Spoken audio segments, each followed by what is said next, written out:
रात्र पाकिस्तानमधील एक गुप्त ठिकाण आणि खोलीत बसलेले भारताचे सर्वात धोकादायक शत्रू आणि त्यांच्यासमोर बसलेला एक माणूस, तो प्रत्यक्षात भारताचा गुप्तहेर होता. तो म्हणजे अजित डोवाल सर. 26/11 भारतात तणावाचं वातावरण झालं होतं.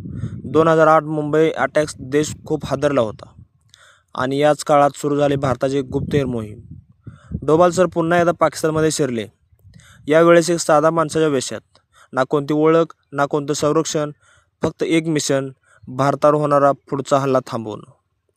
हळूहळू त्या नेटवर्कमध्ये शिरले जिथे प्रत्येक चूक म्हणजे मृत्यू, जिथे त्यांची भेट झाली सर्वात धोकादायक शत्रूशी, हाफिज सईद आणि इलायस काश्मीरीशी. प्रत्येक क्षण धोकादायक होता, कारण त्यांचा भांडाफोड कधीही होऊ शकत होता.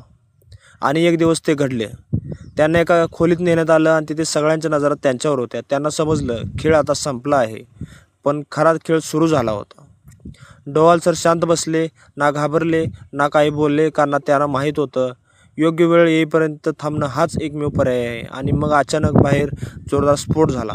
सगळीकडे गोंधळ उडाला. कोणालाच काही समजलं नव्हतं आणि तेवढ्यात गोंधळाचा फायदा घेत डोवाल सर तिथून बाहेर पडले.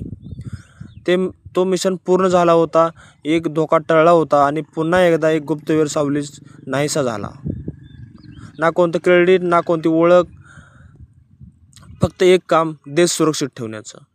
ही होती त्या माणसाची कथा, जे प्रकाशात नाही, फक्त अंधारात लढतो. ते म्हणजे अजित डोवाल.